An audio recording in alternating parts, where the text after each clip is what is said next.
Welcome back to my channel. My name is Ray, and we are here to watch the exclusive clip from season 3 of Interview with the Vampire that was renamed to the Vampire Lestat. So, I keep saying that, but eventually I'm just probably going to say the Vampire Lestat. So I just sat and watched the first look trailer and the short promo trailer that was released a couple of weeks ago. I think the first look trailer was released like earlier or late last year or something like that. But I just watched those and gave like my general non-book spoiler thoughts about what I think is happening or what I think is coming for us in season 3. And this session, I don't want to say session like I didn't just watch this, like I'm filming this all in like the same night. So anyway, this session I'm going to check out the new clip that released today. So this clip released today, and as I understand, it's like an actual scene from the show, rather than it being like a trailer. So I'm curious to see what scene they chose. Is it going to be like the opening scene? I'm sure it's going to be like in the first like 20 minutes of the show, just because they probably don't want to spoil too much about what's going to go on in season 3. But either way, I'm really excited. And at the end of this particular look, I'm going to go into some deep dive spoilers, okay? I wasn't expecting my last video to be like 45 minutes, but it was. So this one, I'm going to go deep into spoilers, I think, from the book of what I think they're going to be doing in season 3. And like I've mentioned in my previous video, if you're watching this one but didn't watch the other one, I have read up to the Vampire Armand, and then I have been spoiled because I've been via osmosis. I've been aware of the Vampire Chronicles for like 2 decades, over 2 decades, 3 decades really, for thinking about it. Well, no, not 3 decades for me, but 2 decades for sure. I'm sorry, I'm not that old. Certainly 2 decades. And so I am aware of what generally happens in the final like 3, 4, 5 books or so, even though I did not read them. I also did not read Pandora, or because I think Pandora actually releases before the Vampire Armand, but I did not read that. I just realized, like literally this year, realized that, oh wait, I read that out of order. I did not read Pandora, which is bad because I'm sure I would enjoy it. But I think I went straight from Mem Knocked the Devil into the Vampire Armand. So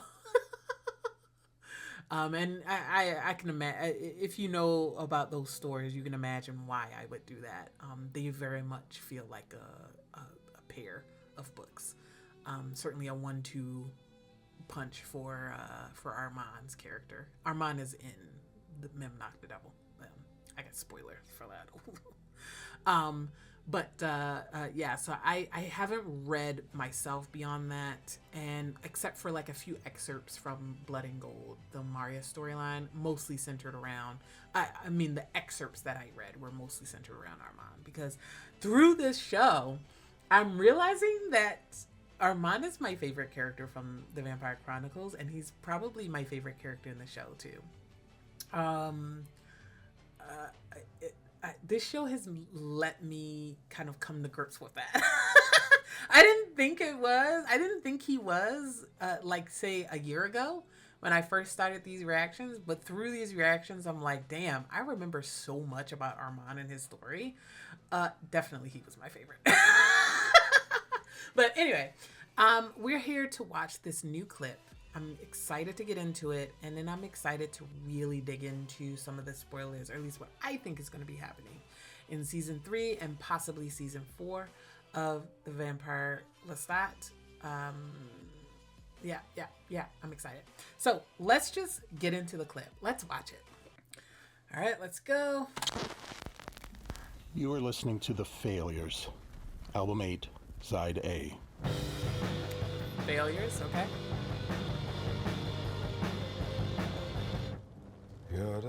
Band practice. Oh,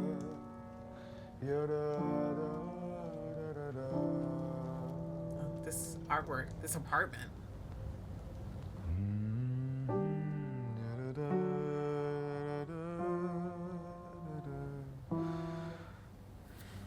I like the artwork on the left that looked like Louis. It's nice.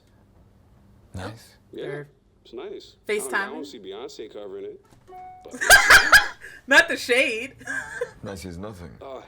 it's nice. Nice is a balloon. That you're back writing music. A flower box it's is nice. That you got yourself a nice place. It's a nice word. And it says everything I wanted to express. Don't be a bitch about it. Not don't be a bitch. You should come visit.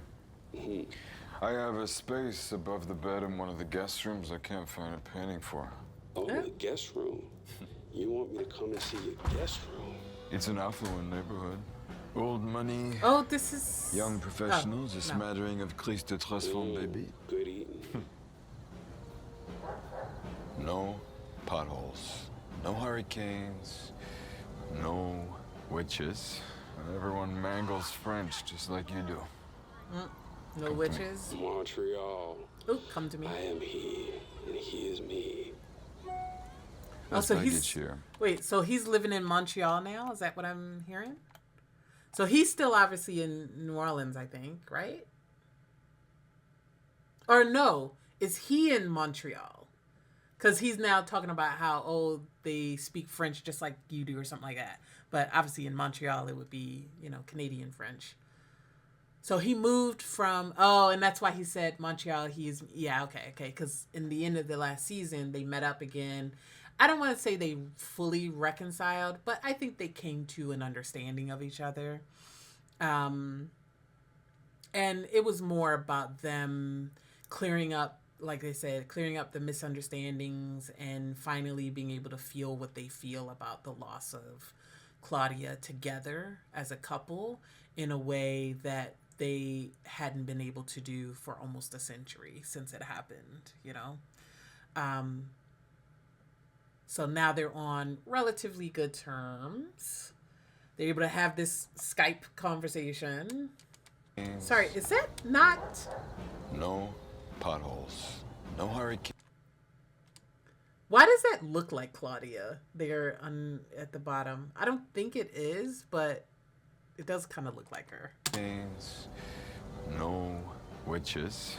Everyone mangles Is he French annoyed? just like you do. Is he annoyed by this guy's music? Montreal.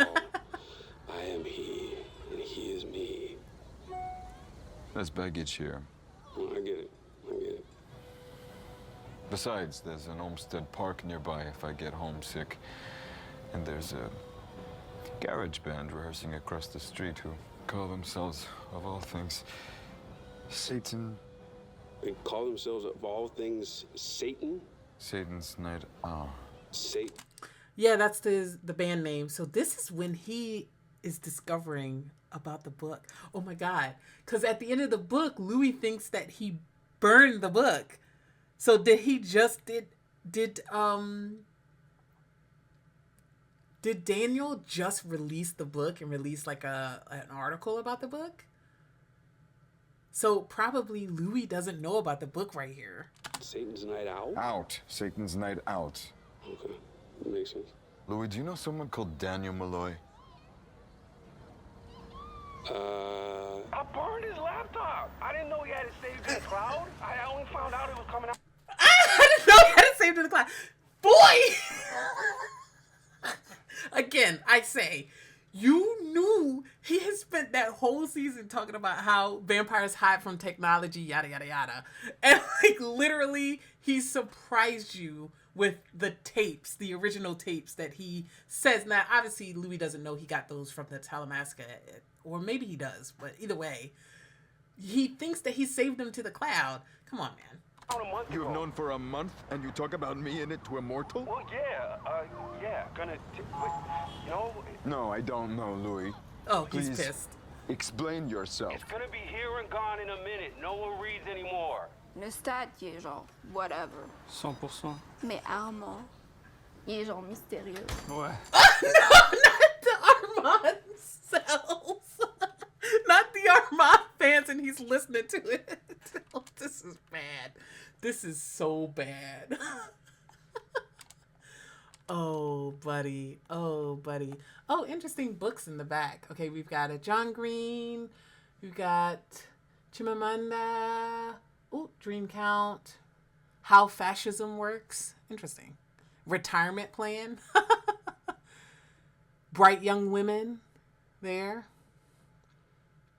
Interesting. I don't know why I just caught my eye, but they did.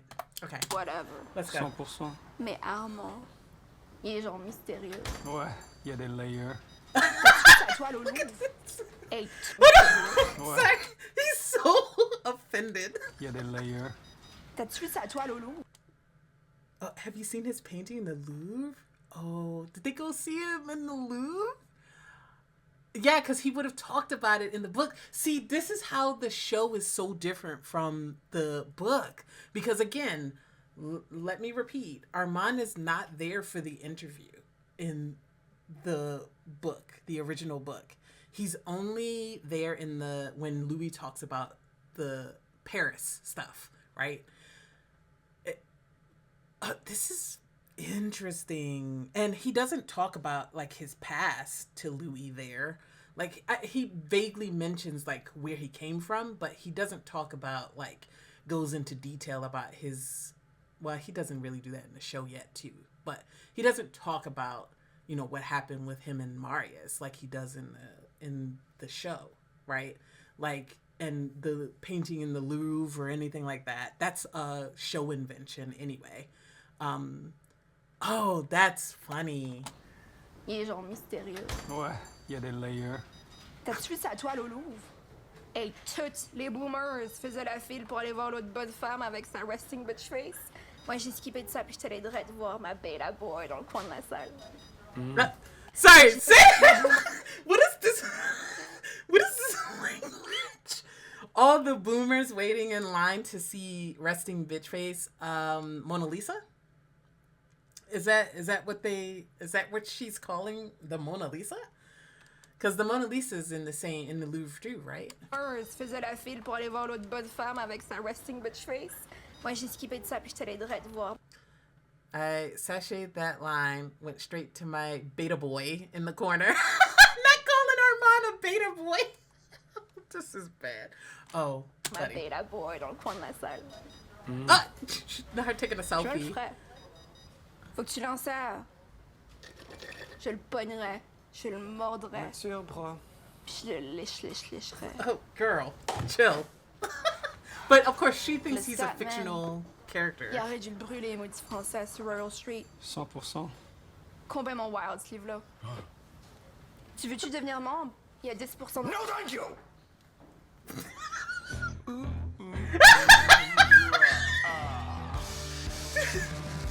Oh, June. We got not a full date, but what was that so funny? That was so funny. Wait. Oh my god. Oh goodness. Hold on 1 second. I still have something in my eye. Hold on. Oh my god. That was so hilarious. Like, I cannot even. Okay. Great clip. So we got a lot of information from this. I don't want to say a lot of information, but we got some information. So we got to see the moment that both Louis and Lestat found out about the book. That's a change from the novel as well, from Anne Rice's book, because Louis very much intended to have that book be printed and put out there. And I mean, this is a very slight spoiler, but they talk about it in the show, so I'm just gonna say it. In season 2, episode 5, Armand, when he's tending to Louis in the coffin, he basically says, you know, hey, were you just doing this interview so that you could put it out there, and you were embellishing, you were telling all these lies and shit about Lestat? you were doing that so you could put it out there and then get him angry so that he comes back to you? Is that what you were doing? You know, and he like describes this scenario, and that's actually what happened in the book. And so now we're seeing in this clip, that's actually what's happening, somewhat what's happening in this clip, is the idea of Lestat coming across the book in a shop window and realizing that Louis is out there talking about him in an interview. And it's also around the time that he met his band. So this is before he became a rock star. He's just living in Montreal, doing his thing. He and Louis are semi back on good terms. No, I don't want to say semi. They seem to be on good terms. I don't think they're dating. Clearly, Lestat wants him to come over for more than just to visit. He wants him to visit, which was cute. And then they have this clearly unspoken thing that's between them where they're having a bit of they're in their situationship era, which they go through. They go through that era, that kind of era occasionally. They're immortal vampires. Everybody's immortal vampires. Everybody's dated everybody else, and everybody has breakups, and they last for like 100 years, and then they get back together, and then they break up again, and then they yada yada yada, and then they can have a situationship, or they might have a polyamorous triad for a little bit, and then they break up, or one of them dies. Like that's how vampires are in the vampire novels. So they're gonna have a lot of ups and downs, and clearly, I guess probably Louis is still in Dubai, right? Because he was in Dubai at the end of the last season. He's probably still living there. There's no reason. I don't want to say there's no reason for him to move. There's definitely reason for him to move, which is about to start happening here. Oh, interesting, because now that I'm thinking about it, the end of season 2, the book had already been published for 4 months, because Daniel did the interview saying, it sold this many copies in 4 months. So this is 4 months before the very end of the season with the smash cut. So it's after when Lestat and Louis met up in New Orleans and reconciled a little bit, somewhat reconciled. He was living in New Orleans and now clearly has moved to Montreal. And he talked about how there's no hurricanes and stuff like that, yada, yada, yada. But there's like an area, a park that reminds him of New Orleans, probably where the same park that he was enamored with in season 1, that they always went to. So maybe like a similar architect. I think that's what he said, something like that. Interesting. So, but clearly he's, trying to woo Louis back and, hey, come to me, use that again. That's a common refrain among the vampires in Anne Rice, come to me. They always say that to other vampires and stuff. Armand uses it with Lestat. Well, I'm not going to get into that. That's book spoiler stuff. I'll talk about that at the end of the video. We also have Danny releasing the book right there on the spot. So that's probably what all the notifications. I did notice that he was getting a bunch of notifications during the Skype call with Louis, and I was like, who the hell is texting this man? So probably somebody who knows him and knows that his name is Lestat is texting him like, bro, have you read this book? It kind of seems like it's about you. Like it has your name. And Lestat is not a common name. It's an unusual name. So probably whoever knew him probably was like, bro, what's this? But we see that it's before he met his band, because the band that he talks about that's across the way, the garage band, is the band that he meets. And then they kind of link up and become the Vampire Lestat band. From there. So we're gonna see a little bit of that. I'm super excited to get into stuff that has not been adapted yet, at least not in the movie, the 2 movies that we have from the 90s. I never watched the music. There's like a Anne Rice Lestat musical, I think. I never watched that. So I don't know if this part of the story was adapted in that, but it certainly was not adapted in Interview with a Vampire or Queen of the Damned. They attempted to do some of it. Like they mashed some of the story from the Vampire Lestat into the Queen of the Damned, and it did not work. And they also changed a bunch of stuff that was terrible decision to change all of the stuff that they did. Almost all of the changes that the Queen of the Damned movie made was terrible. Offensively bad. Oh man. But I do think I might. It's been a very long time since I watched both those movies, Interview with a Vampire movie and Queen of the Damned. So I think I'm going to watch them for my channel. Probably, I think I'm going to watch them. Should I?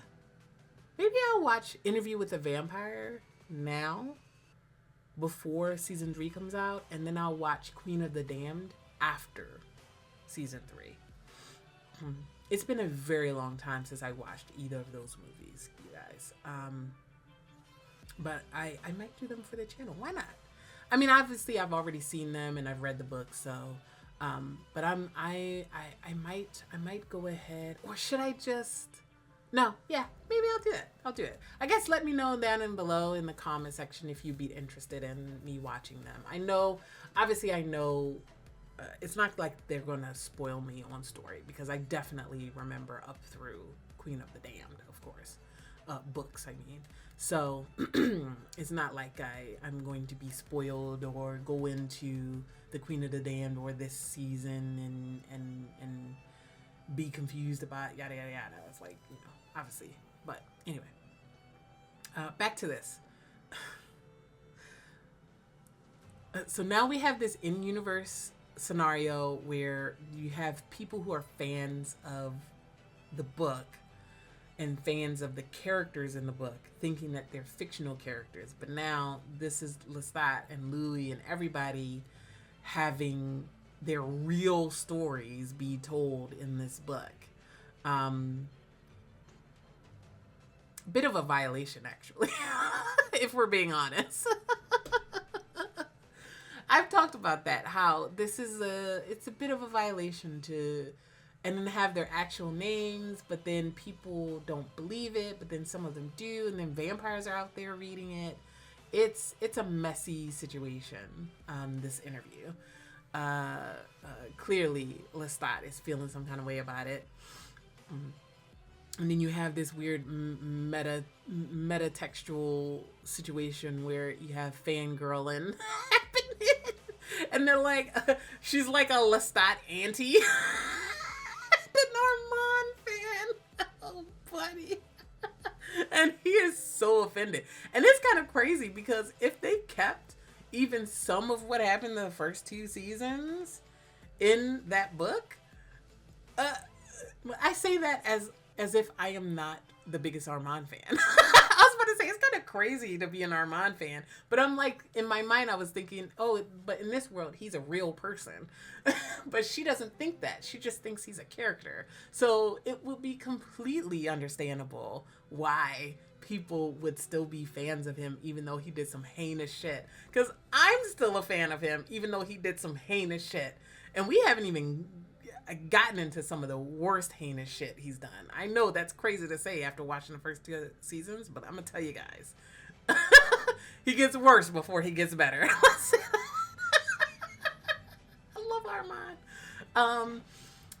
Yeah, so you know what? It's not far-fetched. It's not crazy. I completely understand her. Oh, that's so funny. Obviously, it's gonna make Lestat flip the fuck out.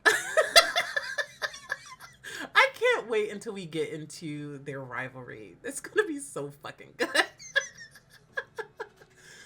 But we saw a little bit of that in. I watched that one clip like a year ago, even before I actually watched the show. A long time ago, you guys. I caught a clip that was like Daniel interviewing Lestat. Was it a year ago? Was it? It wasn't. Maybe it wasn't a year ago. No, it wasn't before I reacted to this. Anyway, I've already watched that clip of from a while ago, like a year ago, of Daniel starting to interview Lestat, and then you see like the crew and the makeup guys and all that stuff, and one guy comes in and he has like a tattoo of Armand's name on his arm. So I've seen that clip. I don't have a reaction to it, but I've seen that clip. So obviously there'd be in-universe fans of the different vampires. You're going to get some Louis fans. We're going to get some fan war stuff in the story. I think that would be funny, especially because he's about to become a rock star. So he's going to have rabid fans and rabid groupies, and he's going to have to deal with stuff like that, especially in a modern world, in a modern context. Fandoms are very different now than they were in the 80s, which is when the books were originally written, and they were originally set during this period. Like in the books, Lestat was a rock star in like the 80s. So, you know, because Anne Rice wrote them around that time. So it's just a different vibe for what... it was a different vibe for fandoms and what it meant to have fans and to be a celebrity, etc., etc. So, yeah, we'll see how they update that. So, all right. I think that's it in terms of this reaction that's spoiler-less, or mostly just about book talk, or sorry, that's mostly just about the show. Now I'm going to switch into book talk. So, if you do not want to listen to me talk about book storylines and what I think they're going to be doing in season 3, based on what I know from the books and what I remember from the books, stop now. Okay? Okay? Fair warning. All right? Fair warning. Because I'm about to get into it. Okay? And I actually got some notes up here because I have some stuff that I did want to talk about that I've been thinking about since I finished the second season. And I've been thinking about, like, just how the story went in the first 2 seasons and where I think these characters are going to go. And I've kind of split them up based on character, like main character, and what I think they're going to be doing. I want to start with Louis. I want to talk about Louis. And this is actually a good place to talk about it. Because in the last reaction that I just shot of the previous promos, I was talking about how Louis had come to a point of like realization about himself and had kind of settled into himself a little bit more at the end of season 2, and I feel like that's very much felt here in this clip.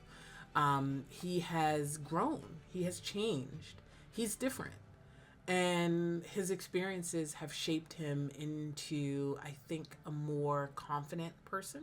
He certainly has felt more confident. I feel like the end of season 2, when he was going back to Nola and going to, you know, visit the old neighborhood and then ran into Lestat, I feel like that was very much the most confident that we have seen him. Like, and I mean truly confident. I feel like a lot of his bravado when he was in Nola back in the 1900s, and he seemed confident or seemed at the top of his game. Actually, I think a lot of that was a facade and was a mask, you know. Even after he became a vampire, you know, that period where everything was going great. He was making so much money from the brothel and yada, yada, yada. And he had this swagger. I still don't think he was particularly... I still think that that was all still an act and a mask that he was putting on. And I feel like by the end of season 2, that scene of him going back taking the taxi, getting into the checking into the hotel, and his vibe was just very confident, very sure of himself. And then of course we get the final moment where he goes, come at me to the other vampires of the world, yada yada yada. So season 3, I think he's going to be very confident in himself. Like he said at the end of the season, he's covered enough for himself. He's okay being alone. He's okay being by himself, and he's confident in that. And I think we're going to see that carry through. Based on the clips and some of the knowledge that I have, I can see that we're going to get into Claudia and Louis in season 3. I also saw he had like pages from her diary in his hand in that clip. So I think we're going to get into some of the Merrick storylines for him. I'm gonna be candid with you guys. Louis not really my favorite character in the books. He's kind of nothing burger. I know some people really like Louis. I don't. He was very nothing burger. And when I say I don't like him, I don't mean like I hate him. I just mean that he wasn't very memorable to me. Like, I'm sitting here and I'm trying to remember what he did in the stuff, in like the story during the Vampire Lestat, and I'm gonna tell you right now, I don't remember. I don't remember any of what he did during this book, if he was even in this book. I'm sure he was. He was definitely in Queen of the Damned. He was definitely in Queen of the Damned, but I genuinely could not tell you what he did in the Vampire Lestat. Even right now, I don't know. And I feel like I just feel like I don't have a huge presence of him. I did hear through, like I said, I have some spoilers about the last like 3 or 4 books. So I do know that Anne Rice eventually brings his character back in a bigger way in like the final trilogy. So I have some knowledge that he kind of returns to main character status, but I couldn't tell you. But the one thing that I do know is that he is in the book, the Merrick book, which I bought and I didn't buy it. I got it from the library and I never read it. But I do know the basic premise based on the back of that book, which is that Louis hires a witch, Merrick Mayfair, to help him contact Claudia's ghost. That's pretty much it. It's pretty much all I know. That's what happens during that book. So the only thing I know about it is that Louis is in it. It's about him searching and trying to connect with Claudia and her ghost. And he hires a witch named Merrick to do it. So I'm guessing, since the book is called Merrick and not Louis, I'm guessing that book is mostly from Merrick's point of view. And I know that she's a witch who works with the Talamasca, but is also a Mayfair. That's all I know about that book. I don't know what the events are or anything like that. But it does look like they might be pulling some of those storylines, Ghost Claudia storyline, forward into season 3 and giving Louis something more to do here. Because I'm going to tell you right now, I genuinely do not remember what he did or what he was part of. In that book, I'm telling you guys, Louis was he's such a different character. I think I've talked about it in the last video that I recorded. Louis is a different character in the books. He's a white slave owner. He was also born earlier. He's born closer to Lestat's age. Claudia and Louis are both older in the book.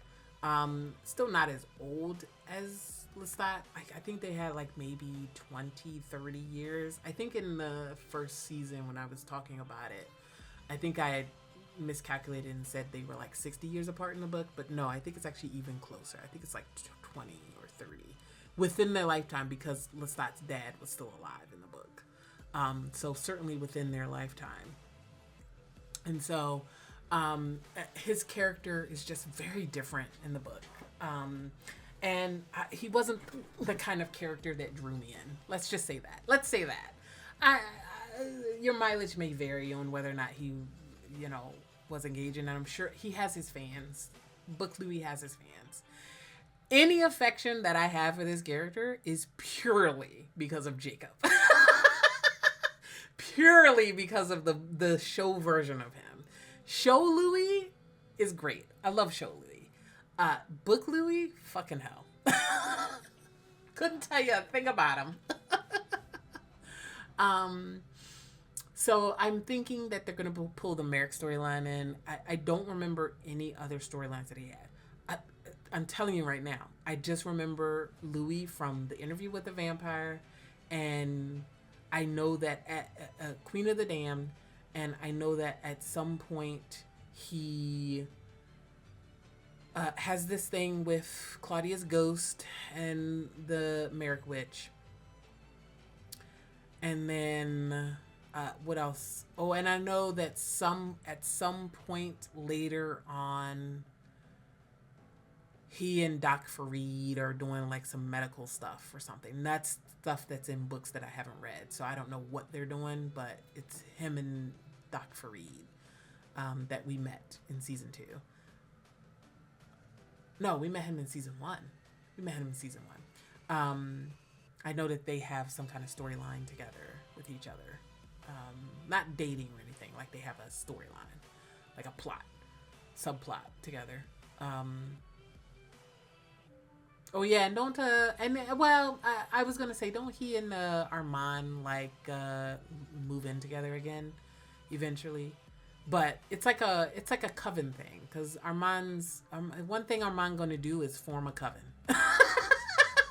So he forms a little bitty coven with Louis and a couple other people. I know that happens later on, but again, I haven't read any of those books and I can't tell you anything about them.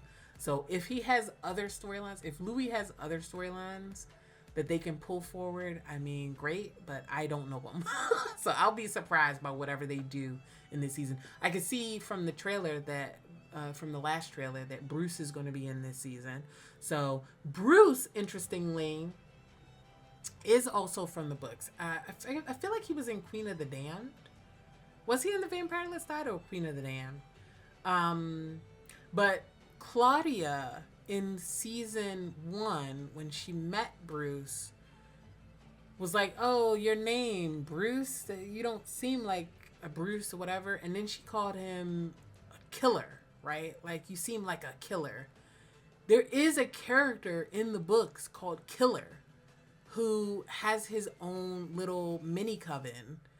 And they're like roaming the streets and whatnot. And then I think I feel like they get killed by Akasha in Queen of the Damned at some point. Either killed directly by Akasha or because of something that Akasha did. Maybe. So anyway, I feel like they merged Bruce's character with Killer's. And put him in the story in a different way. So I think we're going to get Bruce this season, but I actually don't think we're going to kill Bruce. I know it's common because he's covered in blood. It's probably common sense to think, because Louis was covered in blood in the trailer, it's common sense to think that maybe he's out for revenge and he's killing Bruce, yada, yada, yada. And he might be torturing him and doing all that. Maybe. But given that I do know, if I remember correctly, Killer is from the Queen of the Damned, and his little coven is one of the ones that gets, because we're in book talks, book spoilers, but he's one of the vampire covens that get hit. No, wait. Does he get hit at the concert, or is it when Akasha was going around blowing people up, setting people on fire across the world and shit like that? See, it's been a while. So when I say this is book talk, this is me struggling to remember the books. But There was a whole period where Akasha was like blowing people up or setting them on fire across the world and shit like that. And like vampires were like spontaneously combusting and shit. They didn't know what the fuck was going on because nobody in the vampire world knows about Akasha or Enkil or the origins of vampires or anything like that. That's all stuff that has been kept very secret by Marius.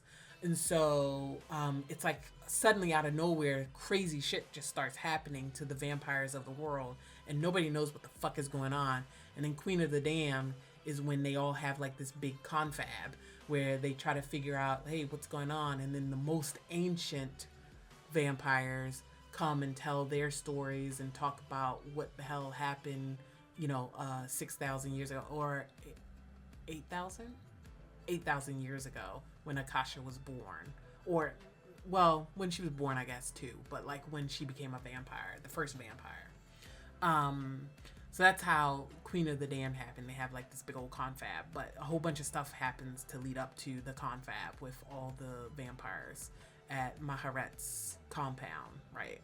That was it's like she had, like, her own, like big palatial, or was it, like, an island? I can't remember. Is either an island or like a palace or something. It was like maybe I'm conflating the movie because I'm pretty sure in the movie it was like this big old stone building, right? But either way, they all meet up at Maharet's and we get Maharet's story and yada yada yada and her experience with Akasha. But I'm pretty sure Killer is a character who dies either the lead up to the concert, or he dies at the concert when Akasha shows up, or something like that. So I actually don't think we're gonna kill Bruce, or maybe we do for the show. We kill Bruce early, and then another character is the one that makes it to the concert and then blows up. I guess we'll see. So I think that's what Louis is going to be doing. Something to do with Bruce's character, probably. But I don't think he's going to kill him. Because they're relatively the same age. Although I cannot imagine Bruce's bloodline being as fucking good as Louis'. Like, Louis' bloodline is good. Lestat's bloodline is really good.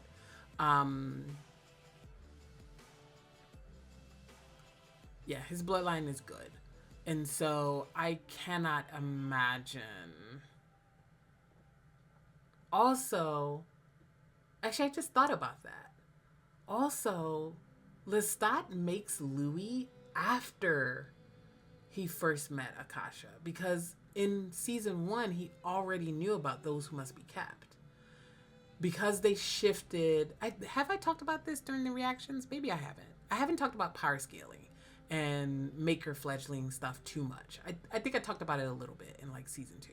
But either way, yeah, I talked about it around the time when we found out Daniel became a vampire, I think. But either way, if I'm thinking about the timing,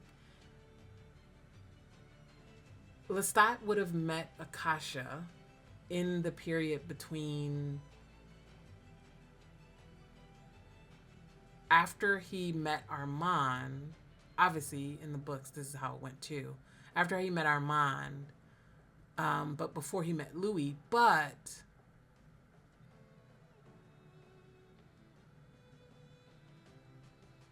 I can't remember in the books if it happens in that same order.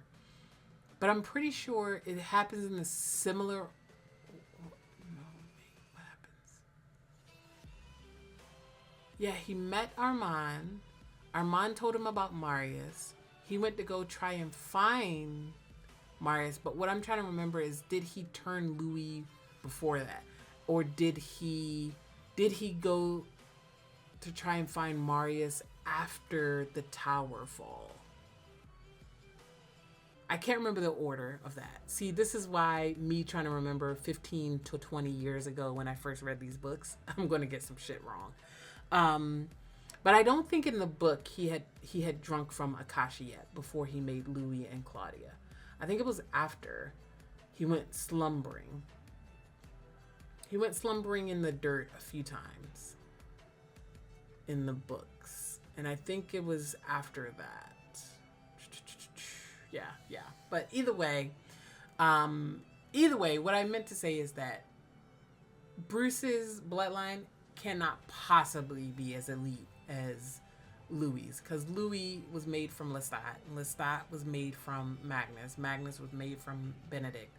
Benedict was made from Rashomandis. Rashomandis was made from Akasha.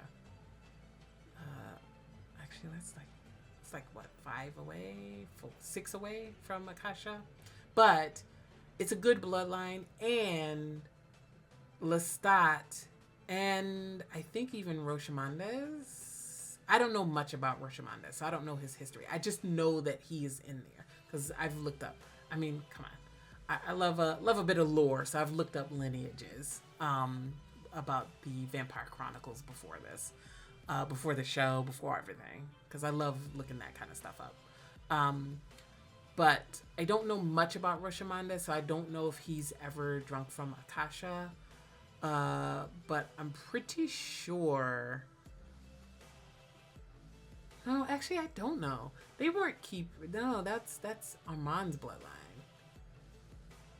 No, I don't think Magnus has. I think Lestat is the first person in his bloodline to have drunk from Akasha.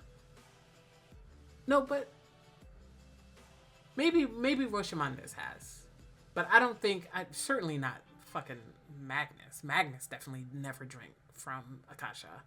I don't know about Benedict. So yeah, we'll see.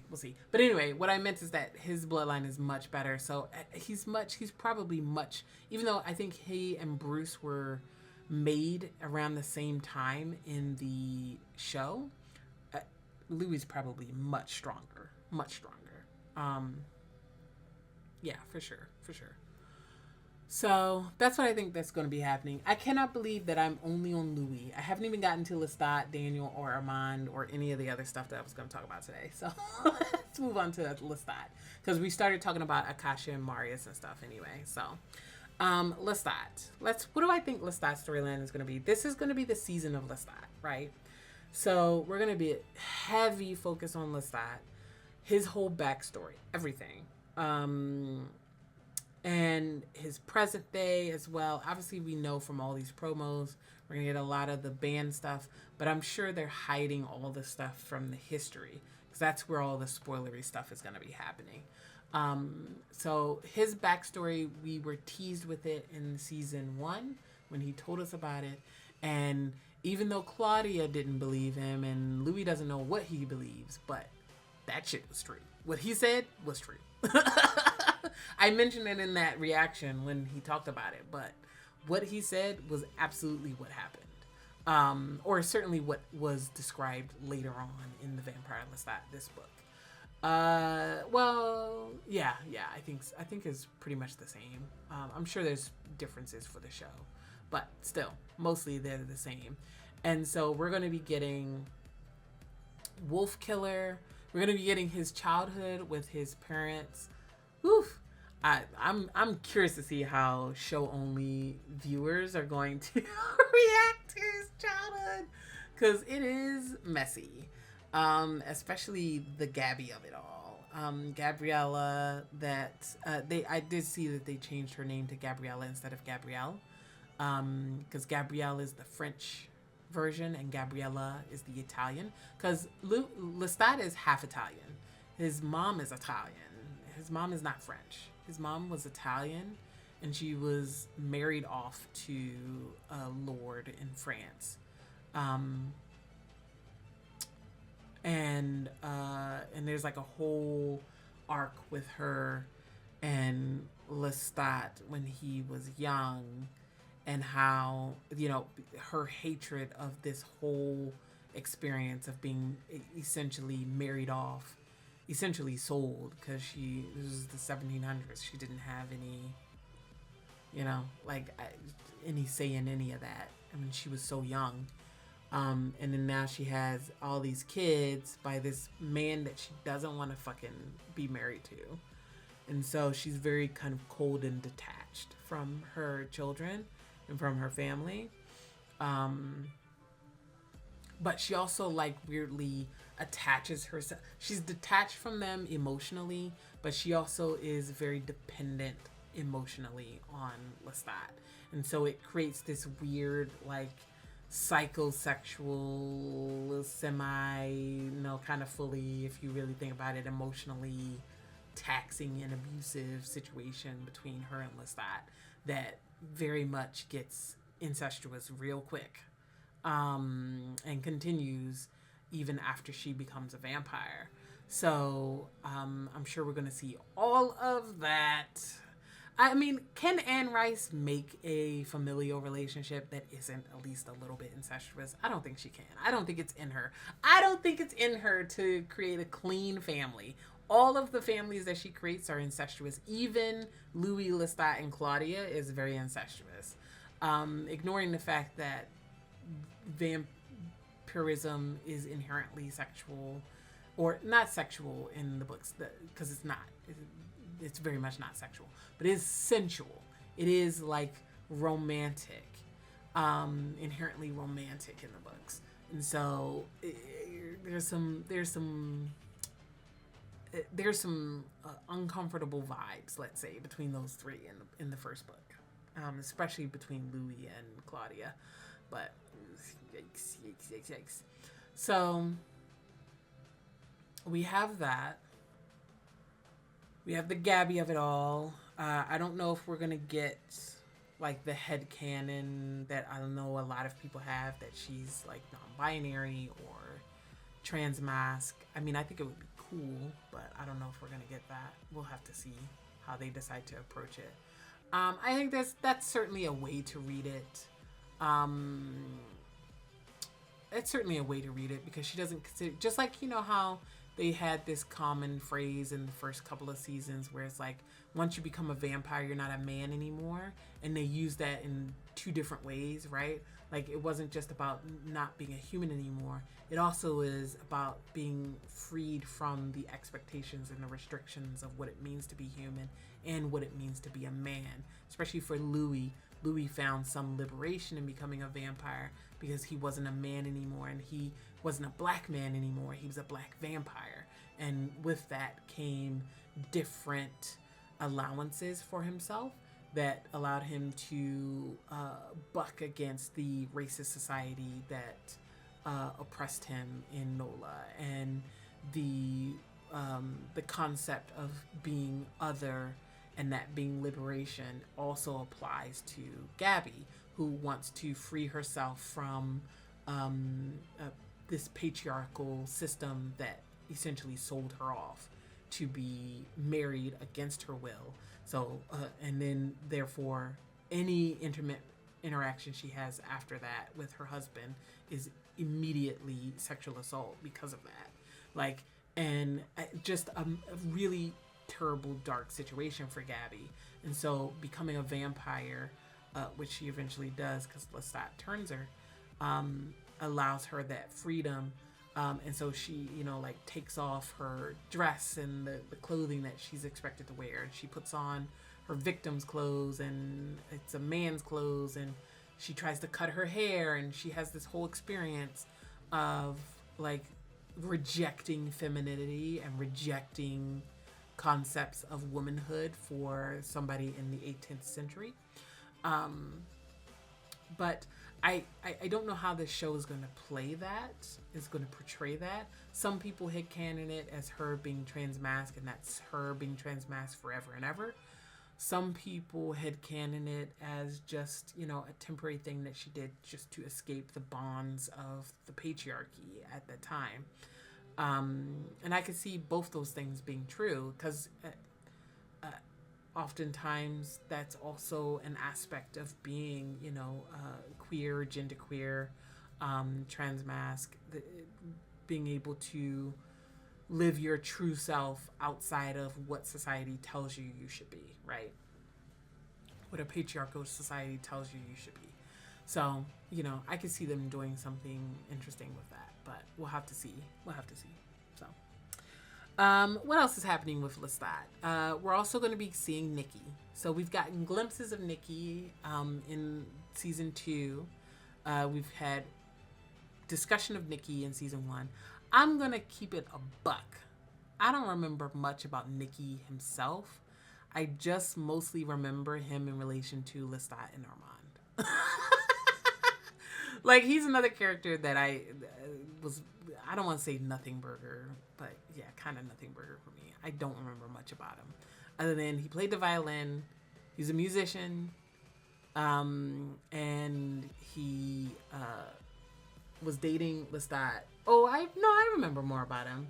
Because he is the one... Okay, so in season 2, we got Armand telling the story of the Théâtre des Vampires and how all of that started and everything like that. And his first run-in with Lestat. And that was all told with an agenda. That was very much... I don't want to say it was all lies. And I think it's dangerous to say that because then the show starts to lose meaning when you see scenes, because it's like you can't trust that anything that's happening is real. So and then also Armand doesn't, I don't want to say he doesn't, he definitely lies a lot and yada yada and keeps things hidden. But I think people overemphasize his lying traits and his deception traits. I actually don't think we're going to... I think we're going to get exactly what we got in season 2 of season 1, right? We're going to get a recontextualization, right? The beats that he spoke about are going to generally happen, but we're going to see other contexts. The biggest actual lie, I think, from the stories that Armand was telling at that time was that he erased Gabby. He edited her the fuck out of that whole retelling. Because they hate each other so bad. So the Gabby Armand beef is going to be so fucking funny next season. I cannot wait. But they hate each other so bad. And he hates her ass so bad that he just completely edited her out of the story. Like, Gabby was all through that time. Because Lestat had already made her a vampire. Like... So it was like Lestat, Gabby, and Nicki all like hanging out. I don't want to say hanging out because that's not exactly it. But they were all together, yada, yada, yada.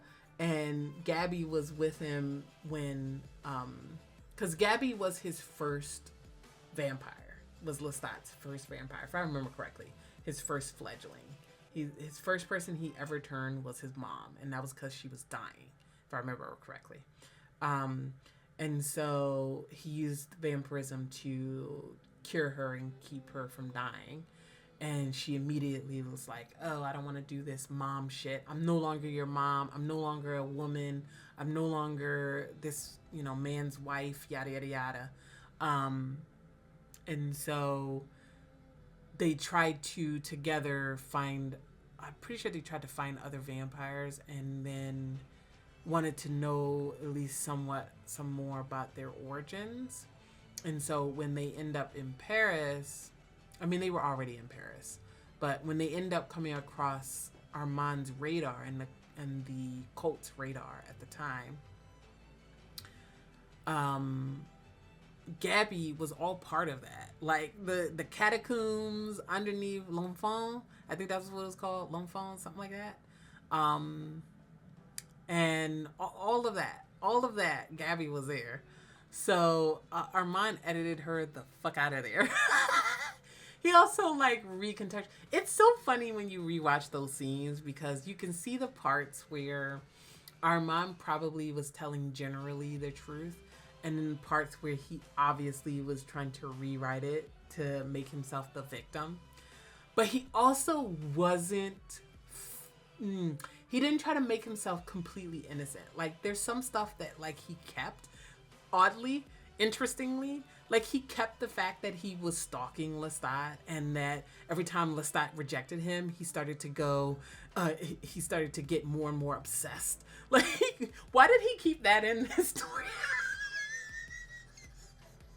He kept the fact that he, just ran up on this baby vamp, beat him up, and then took his boy, and then tortured him. Like, why did he keep that in the story? Like, Armand is so funny. Well, I guess he didn't keep the worst part of the Nicki torture in there. I guess the hand chops. But he kept generally the same storyline.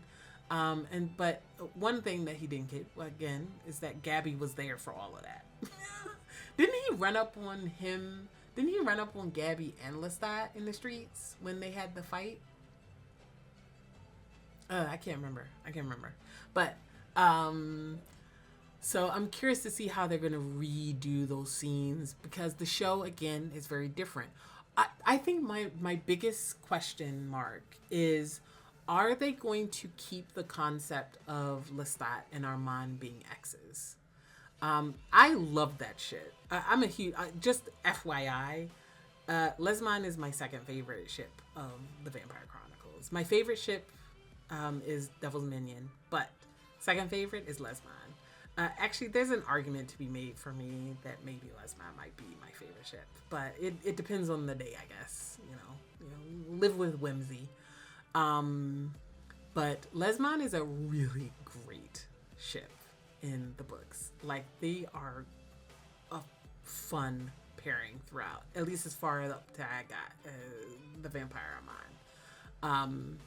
And they're a lot of fun together, and they're super interesting as a gothic, you know, foiled, mirrored, dark mirror kind of pairing, and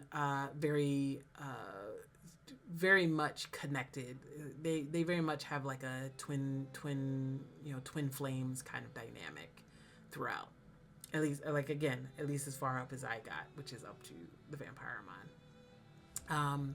And so this is where it starts. The Vampire Lestat is where we first really see the interaction between Armand and Lestat, and it kind of starts their twin flame arc, where they are each other's best frenemy, and they are paired and juxtaposed against each other throughout, and repeatedly, and they have foiled journeys and similar character beats, but their actual character and personality is very different, very opposite actually. One might even argue that they were perfectly mirrored because they're perfectly opposite. But in doing that, it created this really interesting storyline between the two of them that formed into this like really toxic, everything good and everything bad bond, which is catnip to a gothic romance story. So, you know, they have some great fucking scenes together, you guys. I cannot wait. I think this season is going to be extremely important, at least in my opinion, for a handful of relationships that they have to sell. Lesmand is, in my opinion, probably the most important relationship that they have to nail, because Lestat and Armand are paralleled and connected throughout the books. Again, as far up as I've read. And their journeys are so mirrored, they have to nail the love-hate relationship between them. And I actually think it's probably one of the most important relationships of Lestat's journey and Armand's journey. They are two of the most important people to each other. I mean, they are, you know, very much connected in that way. So if we don't have a good start, it's going to make a lot of the storylines later on fall really flat, and I hope they don't do that. But one thing I don't know if they're going to do is keep the idea of them being exes. When I say that they're not really exes in the book, they kind of are, but they kind of aren't. Like, they're well, in the books, vampires don't have sex, so we don't have the element of sexual relationship between them. They're mostly just like emotionally connected to each other, and they certainly love each other even as much as they hate each other. They've repeatedly talked about their love for each other. Like, it's so anybody who says that, oh no, they don't like each other, it's not that simple. They both despise each other, they're both afraid of each other, and they both love each other deeply. And part of their love is the hate, is the fear. It's actually part of it. These are not separate feelings that they have. They're all kind of intertwined for each other. And I think, in my opinion, the biggest reason that they feel so many big feelings for each other is because they change each other so much. They are agents of change in each other's lives. And because of that, I think that that's why they have such big feelings. I feel like I said it twice the same way, but either way, that's why I think they have such big feelings, is because they are afraid of each other because they know that they could change each other, both negatively and positively. And we could sit here and go back and forth about at what point what character changes for the better or for the worse and how that relates to each other. But the Lestat Armand relationship is super interesting and intriguing for me. The Vampire Lestat has a lot of that in the past, because we get the first time that they meet and how they clash and how they butt heads and how Lestat utterly changes everything for Armand. And I've heard through the grapevine that they're going to be pulling in some of the Vampire Armand storylines up and into the Vampire Lestat. So instead of us getting purely Lestat's view of Armand, I think we're going to get a little bit of Armand's view of Lestat during this time period.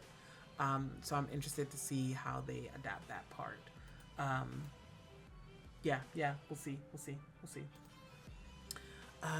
like I've been talking for an hour. So, what do I want to talk about? Let's talk Daniel. I'm going to move on. I want to talk about, I don't know. I've said this before, but I don't know what the hell they're going to do with Daniel. No, I take that back. I do know what they're going to do with Daniel. Pretty sure. I'm like 90% sure that Daniel is taking over David's role. We're not getting David Talbot in the show, you guys. I'm just telling you that right now. It does not feel like we're going to get David Talbot. We are going to get Daniel taking David's role for most of the storylines where David. And that makes sense to me because David was basically Daniel. Like, they were the same character. Anne Rice just decided to create a whole new character and then focus in on him. And let Daniel disappear into the background, but he quite literally serves the same function of chronicling all the vampires. And it's like, you could have just done that with Daniel, girl. Like, just why create a whole new character that does almost the exact same thing that Daniel did in the first book? But, you know, do what you do, girl. So I think for the show, though, they're like, no, that's too many characters that do the same thing. We're just going to merge them together. So they've beefed up Daniel's character. They've aged him up. They've given us a second interview. He now is the same age or around the same age as David was in the books. They're building a relationship now with Lestat and Daniel. And anybody who's read the books knows that Lestat and David have like a really, really strong relationship. I mean, Lestat's in love with David. Lestat has a lot of lovers in the books, guys. Not just Louis. Yeah. I've mentioned it before, but like low-key, like most of the vampires are a bit polyamorous. Lestat actually, Louis actually has other, if I remember correctly, doesn't he have other lovers? I feel like he has other lovers. But again, like I said, Louis was not my favorite character in the book, so I don't remember much about his story. But certainly in the book, Lestat definitely had a whole bunch of fucking lovers. And so Louis is his general endgame, and he goes back to Louis over and over again throughout the books, sure. But he's not the only love interest that Lestat has through these books. They vary on and off again, right? And so David is one of his other lovers. David is like this 70-year-old leader of the Talamasca, if I remember correctly. Yeah, he's the leader, I think. Head of the Talamasca. and he's chronicling these events as an agent of the Talamasca. So it makes sense to introduce Daniel to the Talamasca, have him work for the Talamasca, but remain David, the interviewer. Daniel, the interviewer, instead. And so give him this relationship with Raglan. So I think with Daniel, we're going to be getting some Raglan stuff, Raglan hints. We're not going to be getting into David's storyline with Raglan because, of course, in the books, Tale of the Body Thief. Yeah, that's what it was called. In that book, obviously, Raglan was going around body swapping. They hinted at it in the first season when Raglan was like, ooh, if I had your body, I'd do this. And that was definitely foreshadowing to when Raglan is going to start body jumping. And that's why, actually, that conversation is my biggest proof that we're not going to get David himself, but in fact, we're going to get Daniel merged with David. Because that storyline happened with David. So why have us do foreshadowing with Daniel if we're not going to have that happen to Daniel later? But my only fear about that, and this is like probably going to be like season 6 or something. But my fear with that is that I don't want them to body swap Eric Bogosian into a completely different actor, because first of all, I don't know if that actor is going to be able to hold up to scrutiny. Luke, sure, as younger Daniel, but then again, I trust this casting team. You guys have been doing great. They've been doing great. So, you know what? I trust them. If they do decide to body swap Daniel into a younger body and permanently keep him there, I trust them to be able to find an actor to hold his own as Daniel against Armand specifically, and Marius and Lestat and everybody. So you know what? I trust them. I don't want it because I think the charm of TV Devil's Minion is that Daniel is older. He's a 70-year-old man. And I think it's a 70-year-old man who's a vampire. And I think it's super charming to have him be the boy from the interview and have this whole romance with Armand, where Armand is looking like he's in his late 20s and Daniel is looking 70, and everybody has this perception just visually of what they are to each other, when in fact it is absolutely not that. And they have this fledgling maker dynamic, but it's just fun. That's fun. That's fun, right? And I've mentioned that Devil's Minion is probably my favorite ship from, it's tough. I go back and forth between Devil's Minion and Lesmand. Devil's Minion is so short.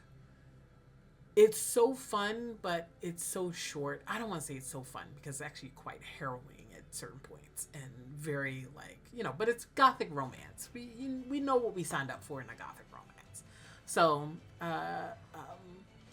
it's so short that it doesn't have enough there for me to fully say, yeah, 100% Devil's Minion is my favorite. But Lesmand has so much material that now that I'm thinking about it, I think Lesmand might be my favorite in the book universe. But either way, the book is not the same as the show. And in the show, I think it's going to be Devil's Minion and then Lesmand for me, in terms of my favorite ships. Just because I'm just so into this concept of this Daniel with this Armand, Yeah, so we're going to get some of that. I don't think we're going to get a lot of Devil's Minion in season 3, you guys. I think we're just going to mostly get them on individual journeys. And Daniel is mostly going to be about probably the interview, building his relationship with Lestat so that we can later have the Tale of the Body Thief storyline with those two. And probably also building his relationship with Raglan James so that we can have the Tale of the Body Thief storyline later on.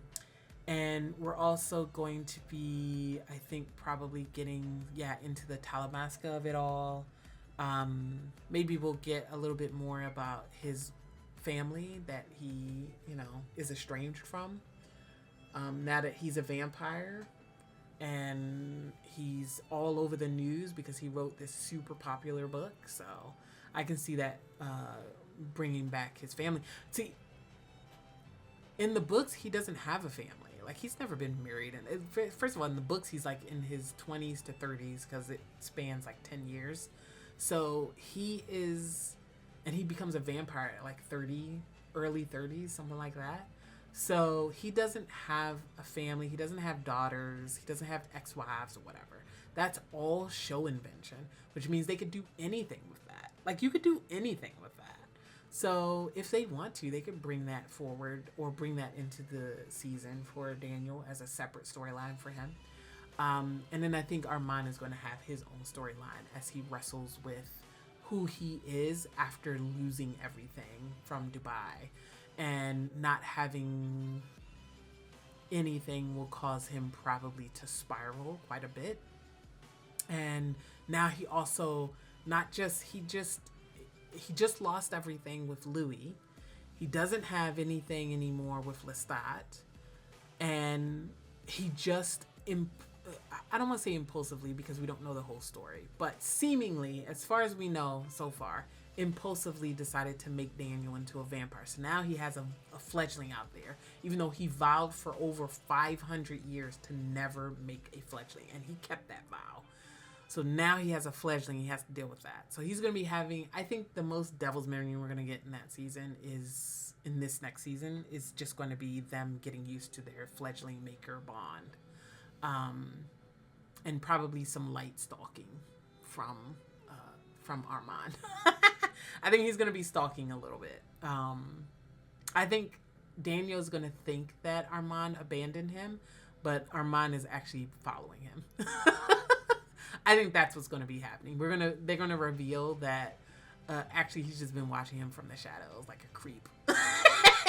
So fucking creepy. So fucking weird. Love Armand. Let's talk about Armand.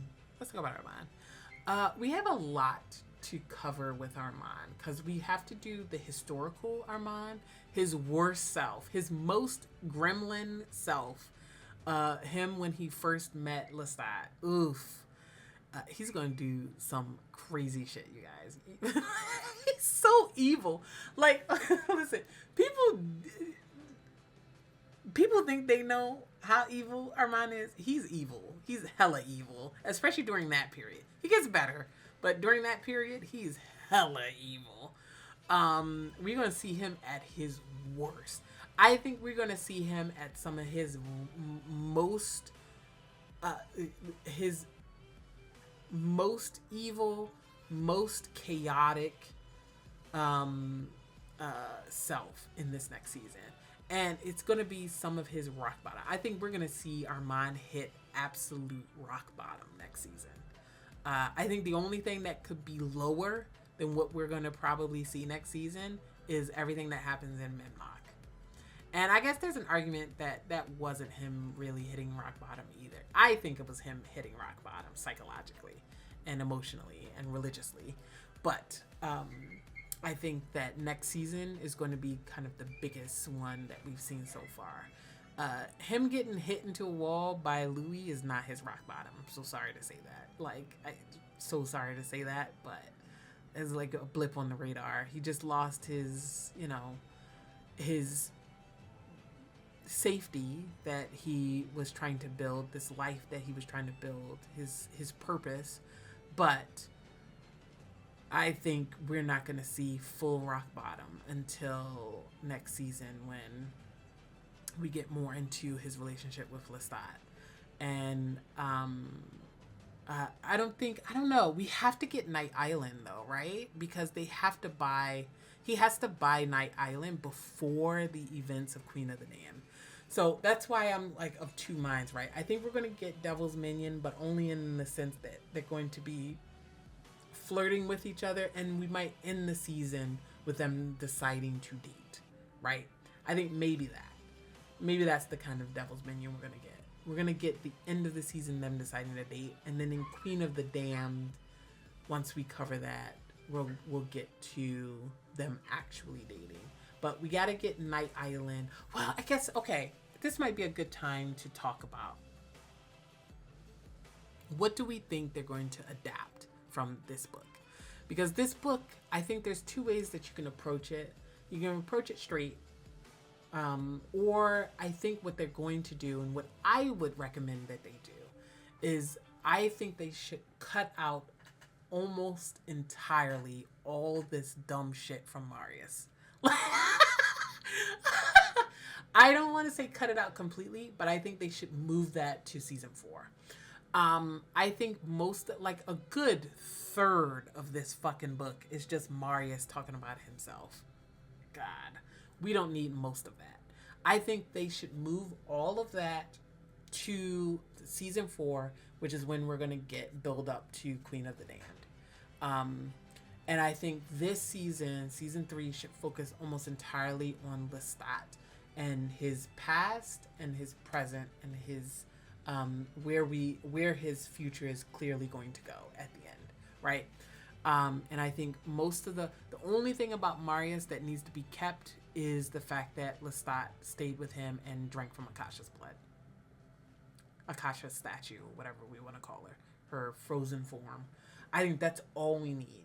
I think we're going to get bare minimum Marius. I don't think we're going to get any kind of major like Venice flashbacks or Rome flashbacks. God forbid, Rome flashbacks.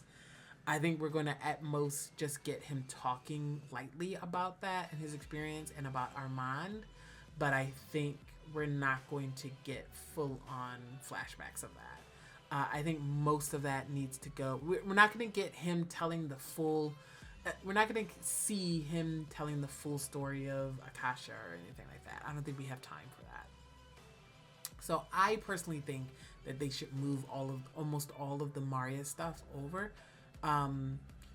And we only meet Marius maybe in one episode. That's about it. And I think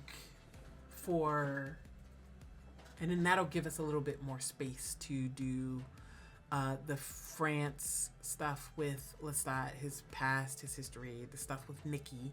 Because I think the second biggest relationship that they have to cover in this next season is the Nickistat relationship. Because it informs the kind of love that Lestat is looking for when he finds Louis. Because of the experience that he has with Nicki and with Armand. And because Armand, because of the way, especially what happened with Armand, I think. And this negative experience of making a vampire lover who, at least from his POV, completely rejects you after. And that's mostly because of the, trauma that Nicki went through with Armand. Armand fucked that boy up. Buddy. Oh, buddy. Armand did some evil shit to him. Jesus. It's going to be real interesting to see how they play the Nickimand of it all. Especially after Lestat leaves, because of course we know, if you've read the books, we know that Nicki is the one that came up with the idea to Théâtre de Vampire. I know in Armand's story he said it was Lestat. It was not Lestat. It was Nicki who did that. And Nicki was the playwright, like the original playwright for... So a lot of the plays probably... maybe not all of them. Obviously we know that Sam was writing plays in the second season. Certainly, Enduring for Guido was his play, and of course the trial play was Sam. But some of the other ones from the repertoire, I'm guessing we're going to find out, like the tree killer one and the death one. That one I'm pretty sure was Nicki's. It was Nicki's based on how Armand kills, because the no pain dialogue, all that experience, that's how Armand kills. He chooses bad guys or he chooses people who are suicidal. That's how Armand kills. or he makes you suicidal and then he kills you. So that play is written by, I'm thinking it's going to be written by Nicki, but it's about Armand. Because he went through such a harrowing experience with Armand and the other cult members before before Armand flips out and kills a bunch of them. Or a couple of them, I think, throw themselves into the fire, just like he said. He edited out the fact that he killed a bunch of them too. Not all of his little minions killed themselves. He definitely killed a bunch of them. And then only like a few of them escape, right? And we see them because like we saw the flashbacks. We saw several of those guys in the Paris 40s era of the Coven and of the Theatre. So we know exactly which one of those survived. Your girl with the red hair, she was from that original Coven with Armand and Lestat and Nicki, because we saw her handing out flyers out front. The guy, I don't remember their names. The understudy guy who was the actor who would support Santiago, he was there. There were a couple other people as well that I saw. I'm going to say 3 or 4 of those guys from the original Coven are still there in the 40s. So those are the only ones I think that survive Armand's rampage and the rash of suicides after Lestat, kind of teaches them that their ways mean nothing, that their cult means nothing, yada, yada, yada. So I think we're going to get a lot of Nicki and Armand post everything that happens. We're going to get the chop. We're going to get the hand chop. Now, the question is, are we going to get the hand chop and then are we going to get Armand sewing them back on? That's what I want. I want to see him chop them hands off, throw that boy in a room with his violin and be like, calm down. And then I want him to come back a little bit later and be like, all right, have you calmed down? Let me sew your hands back on. One, because I want people to know that you can actually chop vampires' hands off and then reattach them, and they'll be fine. Like it hurts, but they'll be fine. Same thing. They haven't in the show they said that beheading kills you, and I guess for younger vampires that's true. Older vampires it doesn't work. Beheading doesn't really work. Like you could sew the head back on.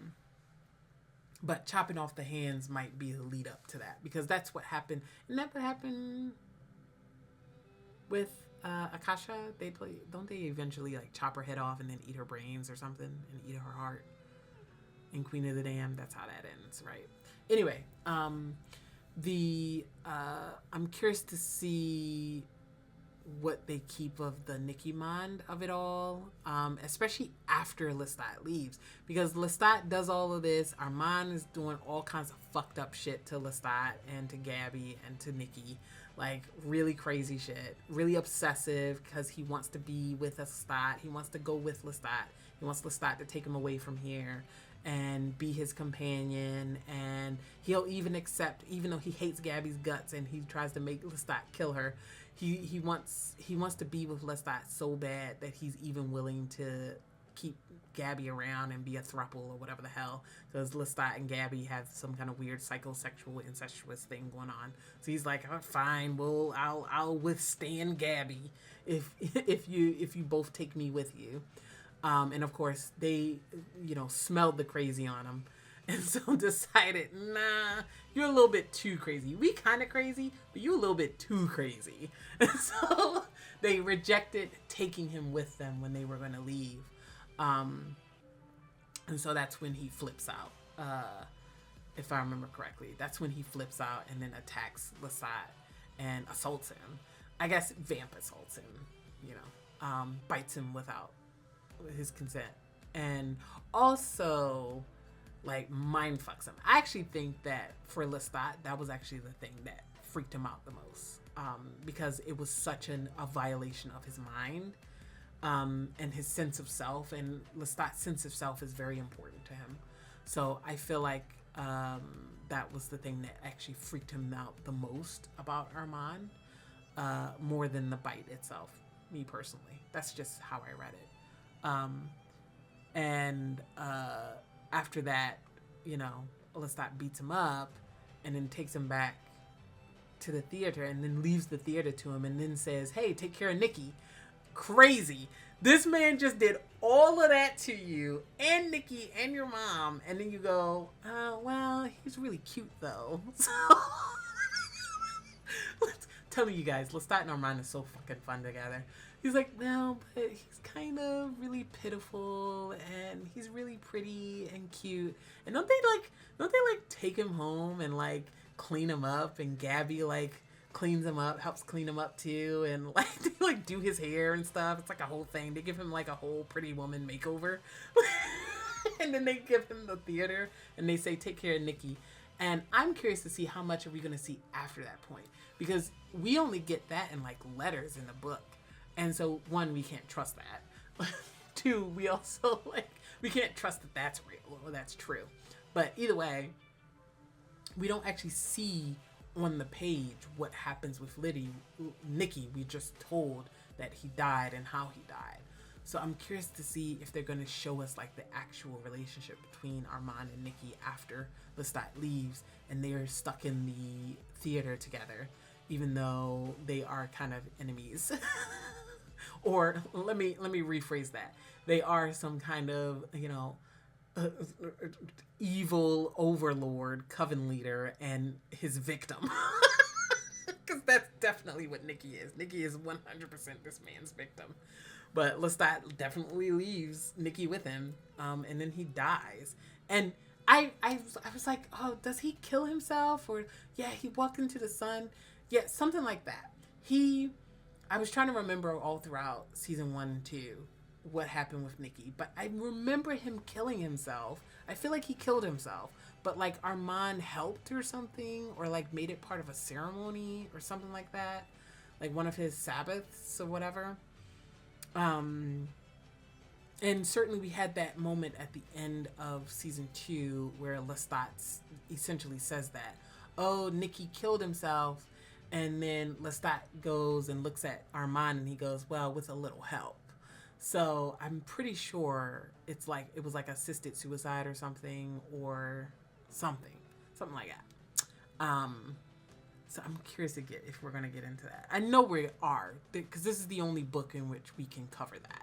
So that's going to be a big focus, is what happened with Nicki, what happened with Armand, what happened with Lestat. I don't think we're going to get into Armand and Marius too much, just a little bit. I think we're going to because he has to tell Lestat and Gabby his story so that Lestat then goes to try and find Marius and then eventually does find him, or Marius finds him. But either way, that has to happen. So we're going to get enough to see, I think, the Marius Armand story. Maybe not full detail. Maybe that's the part that they're going to be bringing in from TVA. But do we have time to do all of Armand and Marius? Maybe just little bits. Maybe little truncated story bits. Yeah, maybe not a lot. I think they'll probably save that for season 4 or 5. Yeah. They'll save most of the bulk of the Armand-Marius relationship for season 4 and 5 when they meet again in Queen of the Damned. And I really hope that they do that meeting justice, because it was not done justice in the book. We don't even get Armand's POV of what happened there in the book. So I need them to do better in the show about the Armand Marius reunion, especially Armand finding out that Marius is still alive. That is going to happen next season, because he's going to be watching these interviews. Lestat is giving a bunch of interviews. He's watching them. He's watching them. So Armand is going to find out through these interviews that his maker is still fucking alive. At the very least, was still alive when he was tortured into the coven, tortured into the cult by Santino and Alessandra and whatnot. And he's going to find out that not only is his maker alive and well, but clearly could have saved him and chose not to. And that's such a betrayal to him. Like, what the fuck? After everything that Marius did to him throughout his childhood into his early years of vampirism. And remember, in the show, Armand was with Marius for much longer than he was in the book. In the book, he was only with Marius for a couple of years. It still was a profound relationship, but it literally only lasted maybe 2 to 5 years. Like, 5 maximum. And I'm being generous because I'm like adding a couple of years after he became a vampire, but I actually don't even think it was that much. I think it was probably more like 3. But in the show, they aged him up, but they did not age up the time when he first met Marius. So he first met Marius when he was 15 ish.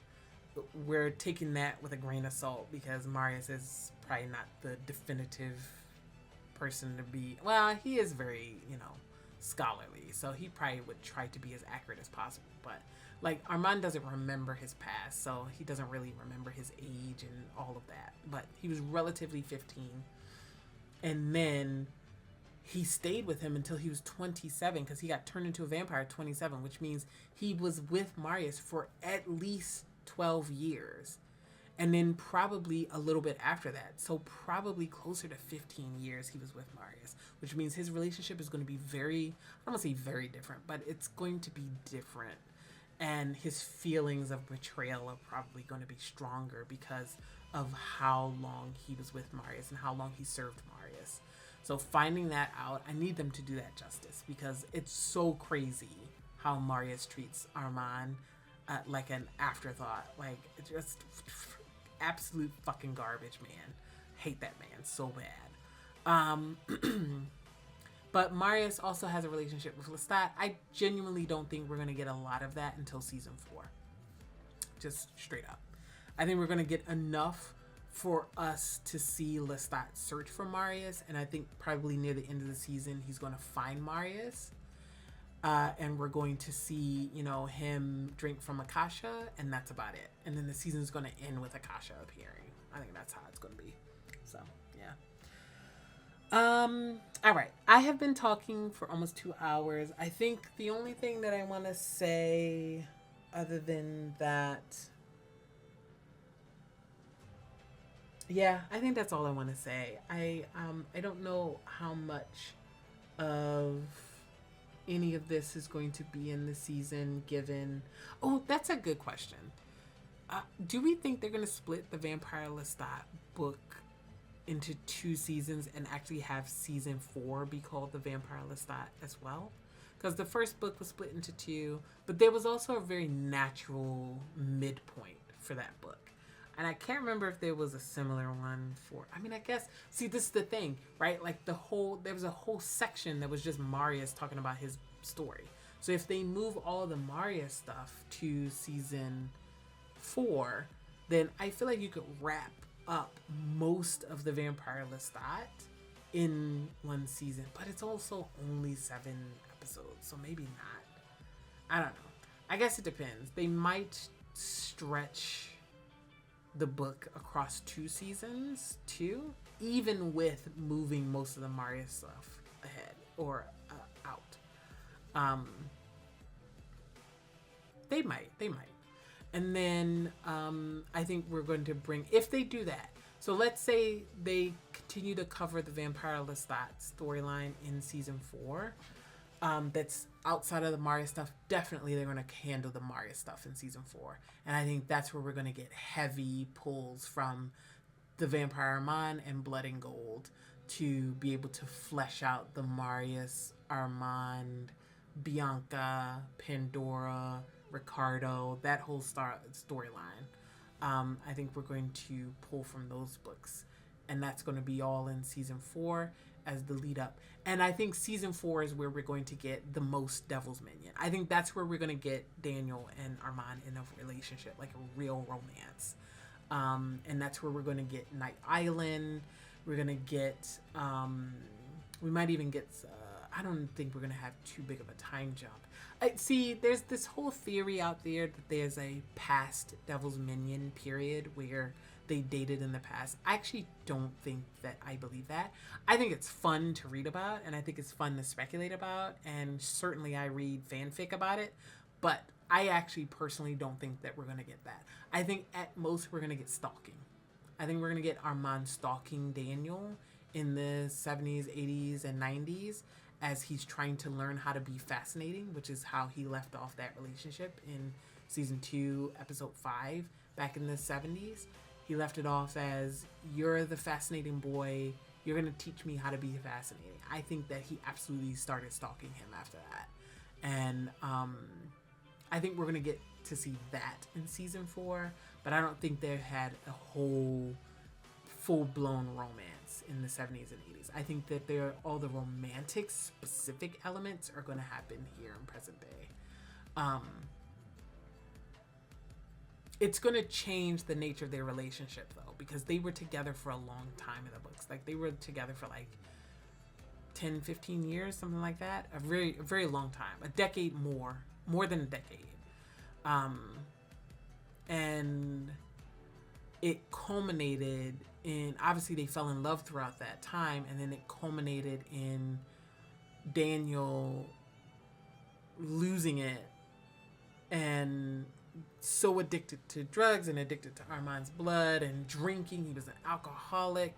He was just self-destructing because he felt rejected by Armand because Armand wouldn't turn him into a vampire. And then he like goes on like this bender and he's like wasting away. He's killing himself essentially through alcoholism. And so he's about to die.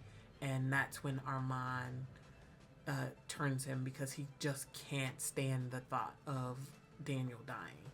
And so that's literally the only thing that makes him, at that point, Armand is so in love with him that overrides his disgust with the idea of making a vampire.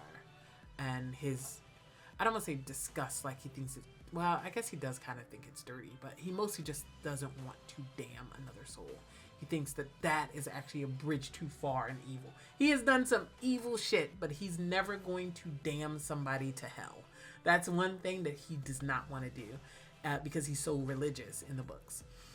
I don't know how they're going to translate that into the show, but I think that if they don't do past Devil's Minion, then that means that the reason for Armand changing Daniel has to change.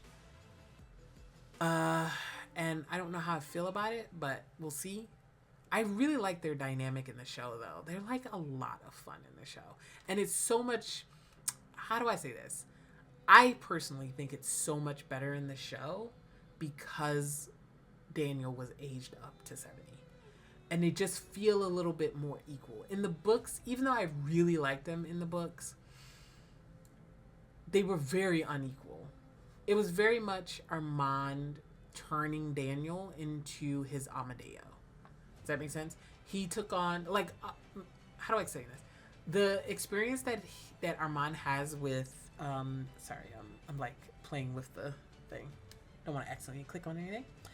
The experience that Armand has with Marius is so profoundly harmful, and he doesn't realize this because he was being groomed. And so he thinks that it was a normal relationship and that, you know, everything was fine and yada, yada, yada. But he was absolutely being groomed by this man. Anybody in these comments try to tell me that, oh no, Marius, he's from the Roman Empire, so it was okay for him to diddle kids. Like, girl, don't fucking say that shit to me. I'm not the audience for that kind of conversation. I'm so sorry. I'm not. We could sit here and debate all day long about whether or not it was just because it happened in the past that means it was okay. Nigga, I'm black. yeah. A long time ago, guess what? Chattel slavery was common and was okay to some white people, but it wasn't fucking okay actually. Like, don't be going, oh no, but the historical context, everybody owned slaves. I know you not fucking in my comments like that. Don't be doing that shit with Marius either. Yeah, I know that in his time period, it was completely acceptable for him to have sex with a 15-year-old kid. But you know what's crazier? He was a vampire. Let's talk about that. I've talked about how vampires in the Anne Rice novel don't have sex. They don't have sexual drives. Let's say we pretend like it's completely fine that Marius, this grown-ass man who also is a 1500-year-old vampire, wants to make 15-year-old Armand his companion. And that it's completely acceptable in his worldview to date a teenager. Fine, sure. He's a vampire. He doesn't need to have sex with this boy. He doesn't have a need to have sex with this boy or desire to. He's generally, essentially in the books, I don't want to say asexual, but they don't have a sex drive, right? Because they're dead. But yet he was absolutely having sexual relations with Armand, even though there was absolutely no sexual imperative to do that. Why? Why was he doing that? Why was he doing that?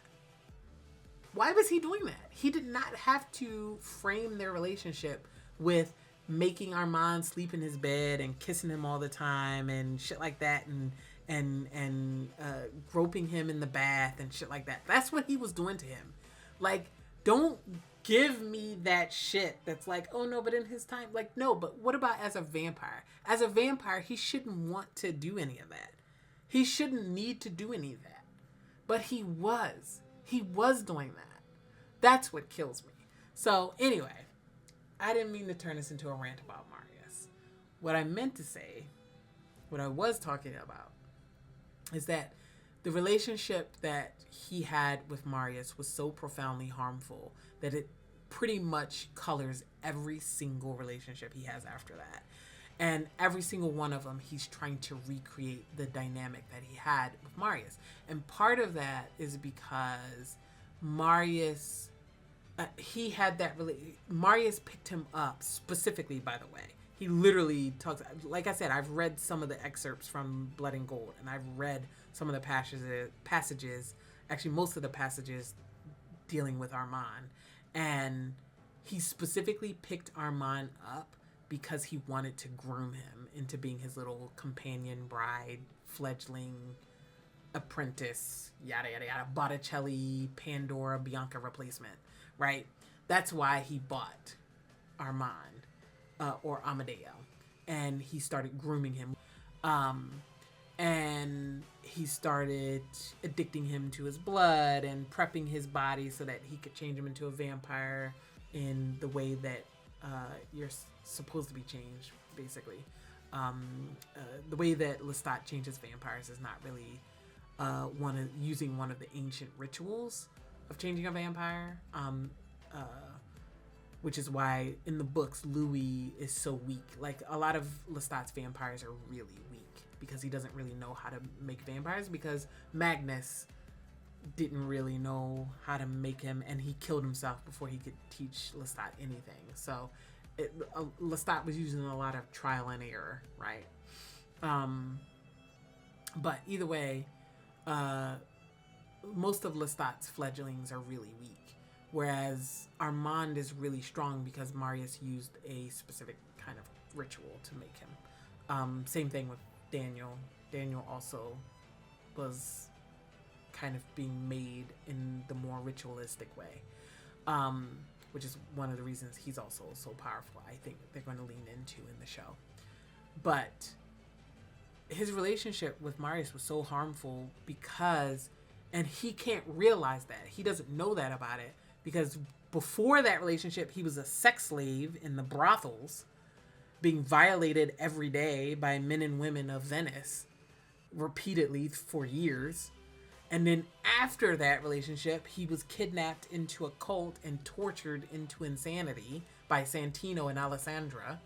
Like, so he considers the time with Marius to be the best time of his life, because every other moment of his life he either doesn't remember, or it was pure fucking hell.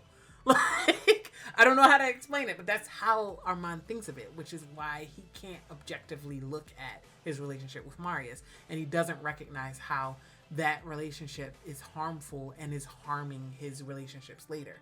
So when he approaches Lestat, there's a variety of things that happen with it, but Lestat reminds him of Marius.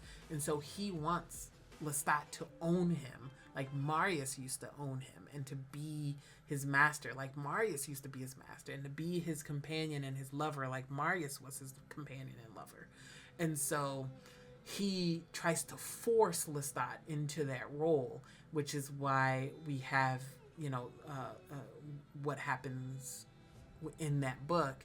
And Lestat rejects that and is completely against that and rejects Armand, which makes, of course, him spiral.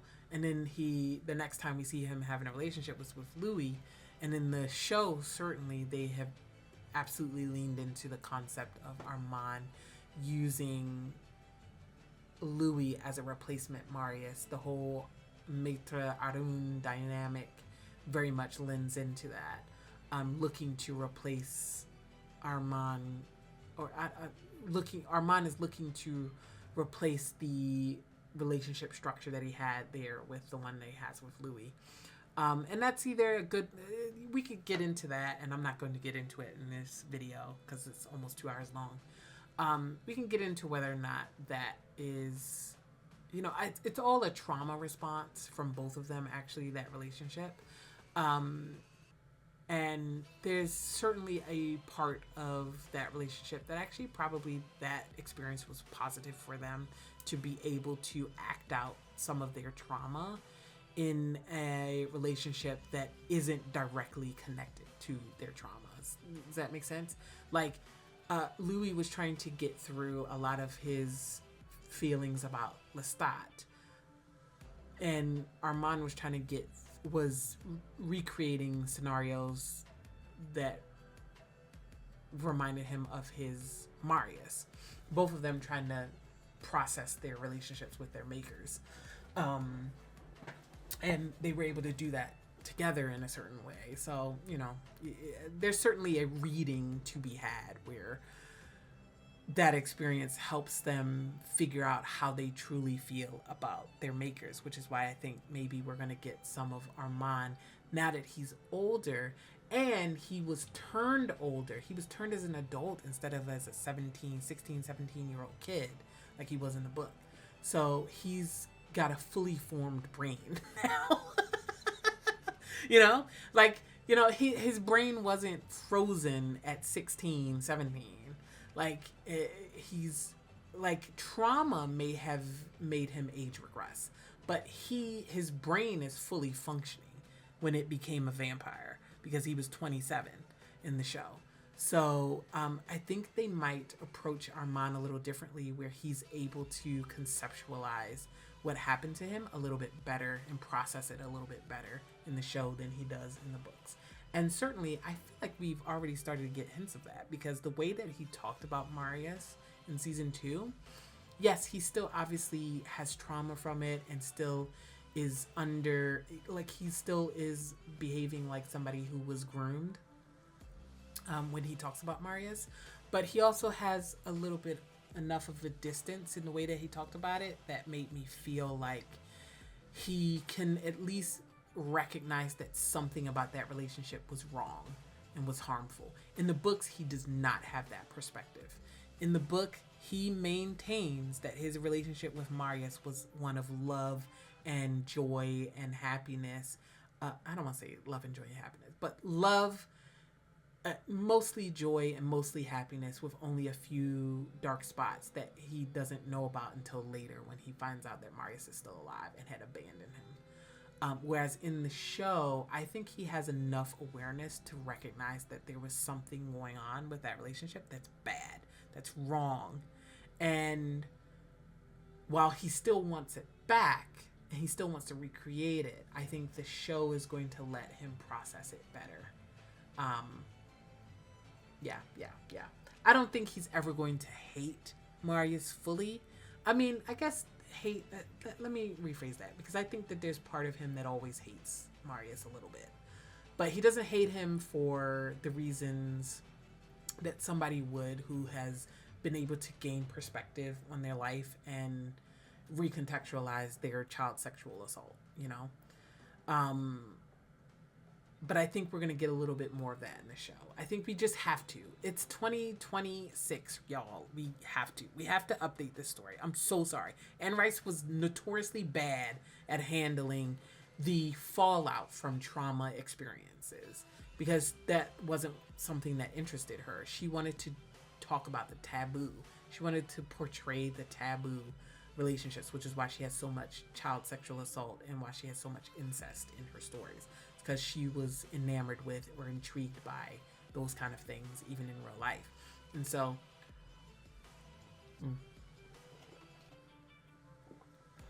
so, her books do not do like a well-rounded, full exploration of what it would mean to be a victim of this specific kind of trauma that she favored in her stories. And so I think that the show is going to have to update the books. We cannot have a show in 2026 that doesn't at the very least center the victims of these kind of assault situations. So that includes Lestat and his relationship with Gabby, his relationship with Armand, his relationship with Magnus especially, and his relationship with Akasha. Like, we have to center him around that. We have to center Armand when it comes to talking about what happened with Marius. And I guess to a certain extent, I guess it depends on how they approach the Pandora and Bianca of it all. But we have to center, I think the show is just going to have to center the victims of these assaults. Because there's a variety of sexual assaults or sexual assault comps. Because again, Armand was sexually assaulted and assaulted. Vampire bites being sensual in nature, therefore a non-consensual bite between two vampires becomes the metaphor for sexual assault. Where it gets muddy in the books, at least for me, is that there's actual sexual assault in the books. Like, there's actual sexual assault, bro. And Armand is a case of that, where Marius doesn't just vamp assault him. He's not just biting Armand and drinking his blood. He's doing that, sure. But he also is literally sexually assaulting Armand. It's like one of the first books in which we get vampires doing sexual things, like actual sexual things. That in Pandora, apparently. I think I've read a couple of excerpts from Pandora, but I haven't read Pandora. But I did hear that they introduced vampire sex in Pandora. But Armand, for sure, because I read the Vampire Armand, and for sure, he was sexually assaulting Armand. Not just as a vampire. He was not just biting him, but sexually assaulting him. And that book also was like super, hard to read. Because we're basically watching Armand be groomed and sexualized, hypersexualized at like 15. And it's really gross and weird and uncomfortable. And the little bits of blood and gold that I read from Marius's point of view wasn't better. Still groomy, still gross and creepy. The way that he talks about literally everybody in his life. All of Bianca, Pandora, and Armand. Fucking weirdo. I hate that guy. Anyway, so we have to, I think we cannot tell this story without updating it. I'm so sorry. I know some of you guys really want them to not change anything about these books. We cannot put out a show in 2026. Post Epstein, post Me Too, we are not putting out a fucking show that says it's okay that have like 2 child dealers in the fucking main cast and have them not be critiqued. I'm so sorry. We're just not going to do that. Anybody that's expecting the show to completely be like fine with Marius being a pedophile and with David, that's actually one of the other reasons I think that they removed the David character completely. It's because he's a pedophile. And so, like, Lestat having 2 besties that are both pedophiles kills me in the show, in the books. But anyway, That's why they took out all of the Louis Claudia pedophilia weirdness. They're taking that out, bro. And that's one of the reasons. I think the only reason they're keeping the stuff with Marius is because it was so important to Armand's character and explaining Armand's character that you kind of have to keep it. So that's why I think they're going to update it and try to give Armand a bit more of a rounder view of that experience. I don't think they're gonna make Marius suddenly like the most evil mustache twirling kind of vampire. I actually don't think they're gonna do that, but I think that they're going to critique him and they're going to actually have him face consequences for the shit that he did to his fledglings / lovers. And we cannot adapt this story without doing that in 2026. I'm so sorry, you guys. But if you wanted that, you're just going to have to go back and read the books. If you want Marius Glaze, where nobody calls this man out for his hypocrisy and his bullshit, then go for it. Read the books again. But listen to the audiobooks. Whatever. You're not going to get that in the show. I can guarantee that. That's one thing I can guarantee, is that I don't think they're going to kill Marius. I don't think they're going to do that. And like I said, I don't think they're going to make him an outright villain. But I think that they are going to actually, tell it how it is, that this guy is a pedophile. And people who be like, oh no, but back in his time it was okay. No, it wasn't. It wasn't.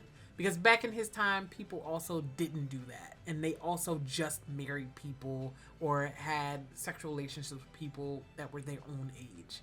I'm so sorry, but part of that, by the way, which nobody wants to talk about, is that a lot of that also had to do with class and wealth.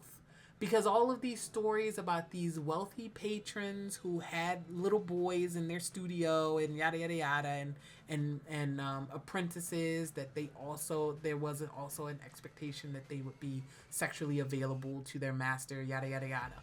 All of that happened. People who owned slaves and child slaves and also sexually abused them. All of that was happening, by the way, because they had money. I'm not saying poor people didn't also sometimes do that, but most of the time it was because of money. They had the money to do that. Yeah, poor people had access to their own nieces and nephews and children and stuff like that. So you still obviously poor. I'm not saying a poor person can't be a pedophile. That's not what I'm saying. But what I'm saying is that the very specific ways in which it was socially acceptable for grown men to sexually assault underage, or I don't want to say underage because there was no age limit in that way, and age wasn't like that. Age wasn't thought of like that. It was about phases of life more. But anyway, the reason that it was socially acceptable for men to do that to young boys is because of a class thing. A poor person wasn't going to be taking in boys from the neighborhood to be his apprentices. A poor person wasn't doing that. The most you might get is somebody who had a trade craft, like a blacksmith. But this specific relationship between a wealthy patron and a young boy being their apprentice, and it also being a sexual thing, that was because of class, because that person had money or a name, a noble name or something like that. So people ignore that part of it, that no, actually it probably wasn't as common as people keep trying to push. No, it was super common. It was super, no, it wasn't that common. It's the same thing that people try to pretend girls used to marry at 13 to men that were 40. No, that's a class thing. That happened, first of all, that happened with people who were noblemen and royals and whatnot. But even among nobles, it wasn't common for men to marry or women to marry somebody significantly young, 30 years younger than them, yada, yada, yada, unless it was a alliance, a political alliance. And then, again, that was among rich people. That was among royals. among poor people, most poor people, or like craftsmen, merchants, those kind of people, most of them just married somebody normal age in their 20s. They both were in their 20s. They most likely grew up together as childhood friends, but like they weren't marrying somebody with a huge age discrepancy. And that concept that people keep trying to paint of the past, that it was completely normal. No, it was so common for little girls to be married off to older men. No, it wasn't common, actually. And it was they very much were advocates who were against that kind of behavior and against that kind of marriage, etc., etc.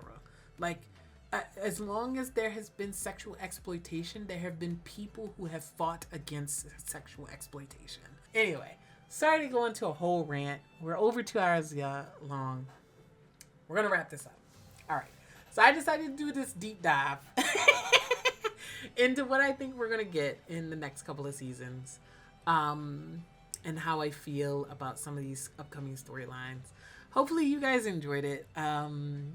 I actually was planning on making this much shorter, but whatever, it's fine.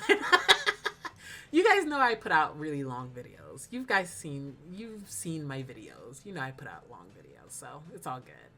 I'm going to put this up probably on YouTube soon. I'll put it up on Patreon first for you guys, and then it'll go up on YouTube maybe in a couple of weeks, 2-3 weeks, something like that. As I continue into season 2, and you guys hopefully will enjoy that, and I'm looking forward to the new seasons. They said June, so that's in 4 months. We don't know when in June. Hopefully early June, as early as possible, but you know, it's fine. I guess I could look at the AMC roster. I don't know what's airing on AMC right now. I could see what's airing and see when that show is expected to stop, and then probably the Vampire Lestat will start right after that in terms of the programming. So, does this air on AMC itself, or is it just on AMC Plus? I don't know. I imagine, they don't have to cut that much out but it's still cable, but it's not like HBO cable. So maybe they do have to cut some of the nudity or something a little bit. But the show isn't like, well, I don't know how this season is going to be, but the show isn't like hypersexual. Like, we only had like maybe 3 sex scenes across 2 seasons, and they were both very fade the blacky. You know, they were fade the black. And then we have the illusion or discussion of sexual scenes. So like, you know, your girl giving Santiago a blowjob that one time, and it's like alluded to, and then you see her stand up, and that's it. Like, it's not like super explicit. You know, stuff like that. So it's not that explicit. So I imagine they could probably air it on AMC fine. Maybe just a couple of scenes they have to adjust for the nudity, but I think they could do nudity on AMC. It's a cable show. I don't know. It's not broadcast. It's not like it's on, you know, NBC or something. Yeah. Anyway, so I don't know when it's going to drop on AMC Plus. I imagine I watched the previous episodes on one episode on Amazon, and then I switched to Netflix for everything else. So I watched the pilot on Amazon and then everything else on Netflix. This, I think I'm going to have to get AMC Plus and watch it there, because I'm imagining they're not going to release it on Netflix at the same time as they're releasing it on AMC Plus, because they want to tunnel everybody to AMC Plus. It's fine. Anyway. Yeah, we'll see. All right, let's wrap it up. Let me know what you guys think. Feel free to like, comment, subscribe. Going over to Patreon if you're interested in full-length or early reactions to this show. As I've mentioned, I'm wrapping up season 1 of Interview over on Patreon, and I will be starting season 2 soon, in a couple of weeks. And then we'll go through, and then I'll also be doing the Mayfair Witches and Order of Talamasca. I don't think I'll be able to release those on YouTube before June, because if this is really going to be releasing in June, that means that I will just be wrapping up Interview with the Vampire on YouTube in June, just in time for season 3, which means that I'm going to be recording and releasing season 3 in tandem with the actual release on AMC.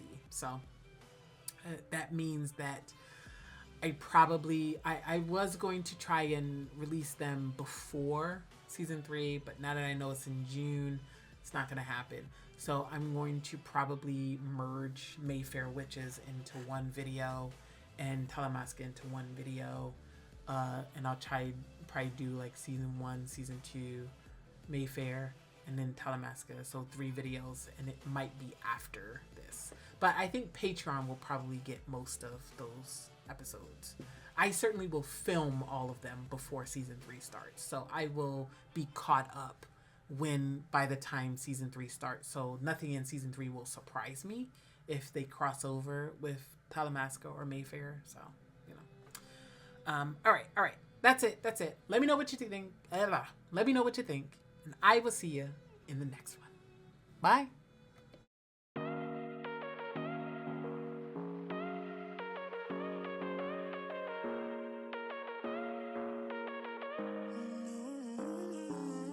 Baby, it's whatever. All this ever, but you long gone, it don't matter.